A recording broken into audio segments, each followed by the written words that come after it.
Este é o XB-70 Valkyrie, um bombardeiro nuclear intercontinental projetado pelos Estados Unidos nas décadas de 50 e 60 para substituir o bombardeiro subsônico B-52. Mas o avanço dos mísseis balísticos intercontinentais e dos sistemas de defesa antiaéreo com mísseis terra-ar, como o que abateu o U-2, fizeram mudar o seu propósito.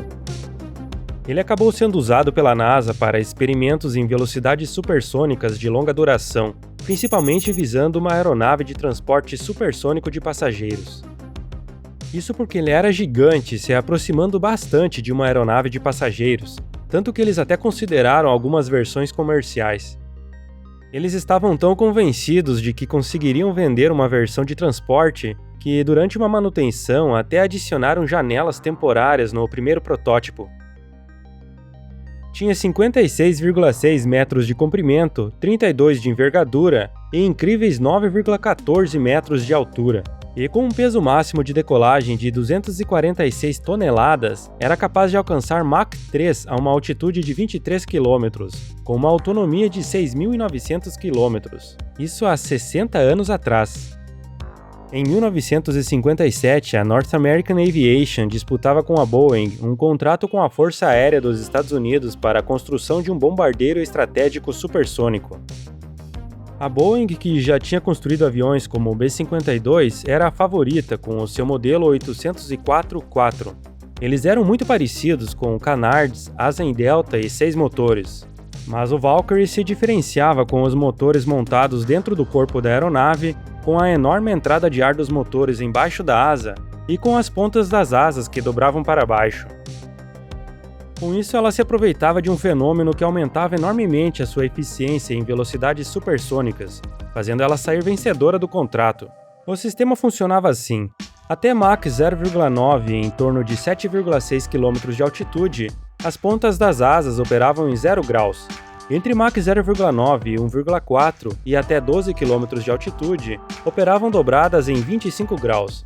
A partir daí, dobravam 65 graus. Ao dobrar a ponta das asas, a aeronave podia surfar na própria onda de choque. Na frente da enorme entrada de ar dos motores tem uma região em forma de V, como uma faca, que criava uma onda de choque, aumentando bruscamente a pressão.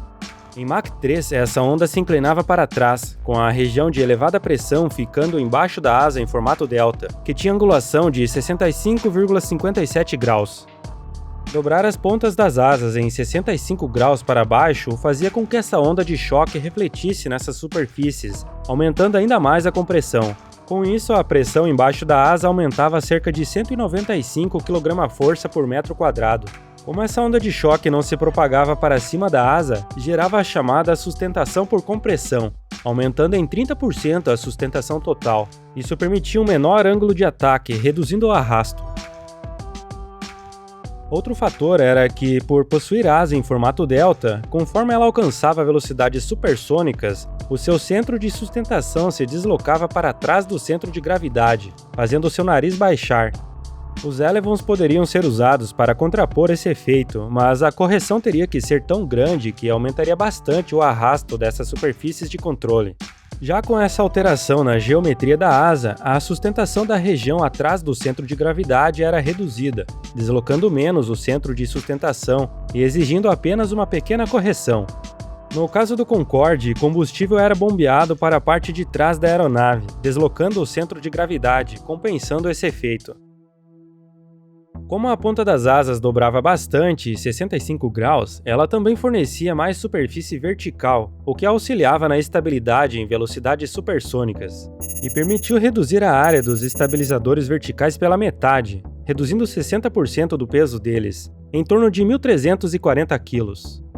Claro que o sistema acrescentava um peso e dimensão extra às asas, reduzindo a eficiência. Como os momentos de flexão nas articulações eram enormes, elas eram bem reforçadas. Só a caixa das engrenagens pesava em torno de 140 kg cada, e tinha 6 em cada asa, dando um total de 1.680 kg, fora as outras partes como 4 bombas hidráulicas, eixos, parte elétrica e freios.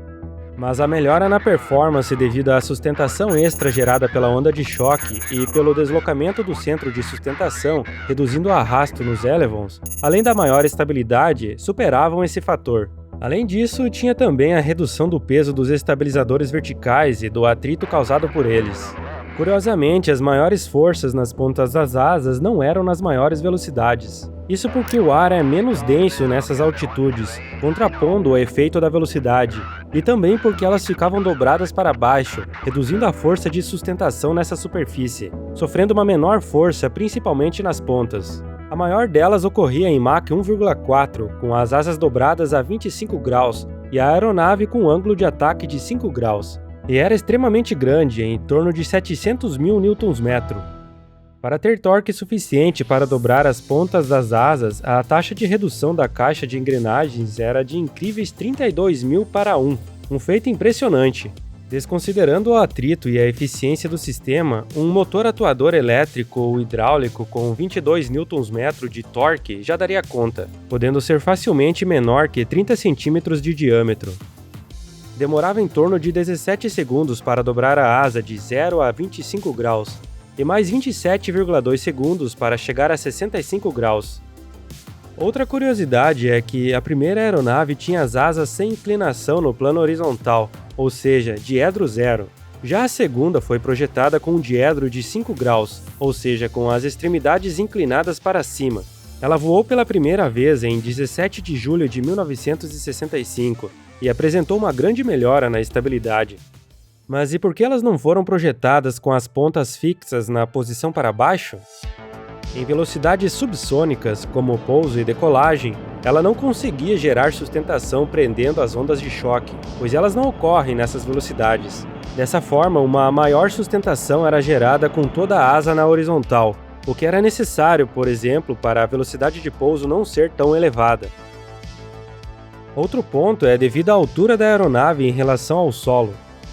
A altura da asa até o solo era de 4,57 metros, e o comprimento da parte da asa que dobrava era de quase 6 metros, sendo a maior superfície de sustentação móvel já usada em uma aeronave. E a traseira ficava ainda mais próxima do solo na decolagem e no pouso. Os trens de pouso deveriam ser aumentados para dar conta, o que aumentaria ainda mais o peso já enorme da aeronave, além do volume ocupado por eles quando recolhidos. E por fim, perderia os élevons das extremidades das asas. Com elas dobradas, eles ficavam fixos na posição central. E por que não as construir dobradas para cima? Bom, isso ajudaria na estabilidade direcional, mas não prenderia a onda de choque, como vimos antes, reduzindo o efeito. Algumas aeronaves comerciais modernas também possuem a ponta das asas dobradas para cima de forma fixa, o que é chamado de winglet, mas eles servem para reduzir o arrasto induzido causado pelos vórtices. Eles se formam ao longo de toda a asa, com o ar se deslocando da região de maior pressão embaixo para de menor em cima dela, tendendo a restabelecer o equilíbrio de pressões, principalmente nas pontas das asas, onde rolam para cima dela. Há outras aeronaves que também dobram as asas, como o F-4U Corsair, o F-4 Phantom, o F-35C, o Boeing Sugar Bolt e o Boeing 777X. Mas nesses casos isso não é feito em voo, e o objetivo é reduzir a envergadura das asas para ocupar menos espaço no convés dos porta-aviões ou nos aeroportos.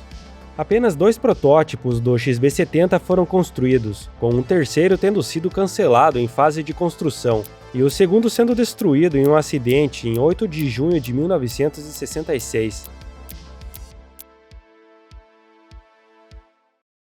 Ah, e teve esse outro aqui também. Não, pera, esse é o soviético Sukhoi T-4.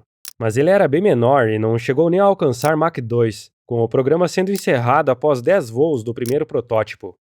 Uma aeronave que usa ondas de choque para aumentar a sua sustentação é chamada de Wave Rider, e atualmente esse conceito está em pauta novamente nos mísseis hipersônicos, como o norte-americano Boeing X-51 e o brasileiro 14X. Apesar de o projeto do XB-70 Valkyrie ter sido encerrado precocemente, o seu pioneirismo em diversas áreas da engenharia avançou enormemente a indústria da aviação. Se você gostou desse vídeo, também vai gostar do canal Invenções na História. Tem histórias de umas máquinas bem curiosas, se inscreve lá. Muito obrigado pela sua companhia, obrigado também aos apoiadores do canal e um grande abraço.